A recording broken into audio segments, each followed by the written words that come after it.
Berdasarkan perhitungan tim Falakiyah Kantor Wilayah Kementerian Agama Aceh, gerhana matahari sebagian ini melintasi Aceh mulai pukul 13:18 sedangkan puncak gerhana parsial terjadi pada pukul 14:35 dan akhir dari kontak gerhana terjadi pada pukul 15:42 dengan lama berlangsungnya gerhana matahari parsial 2 jam 24 menit.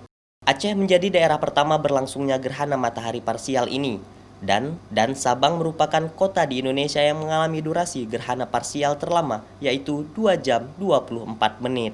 Kita pantau sendiri untuk dilaporkan ke pusat apa memang gerhana melewati kita, dan ini suatu tugas kita untuk memantau. Ini lima alat kita siapkan di sini untuk memantau, dan kita buat live streaming untuk bisa dipantau masyarakat lewat live streaming. Tim Falakiyah Kantor Wilayah Kementerian Agama Aceh melakukan pengamatan fenomena alam gerhana matahari sebagian ini di halaman Kanwil Kemenak Aceh dengan menggunakan 5 buah teleskop. Karena di tengah pandemi COVID-19, pengamatan dilakukan secara tertutup dengan peserta yang terbatas serta menerapkan protokol kesehatan pencegahan COVID-19. Mustajab, Kompas TV, Banda Aceh.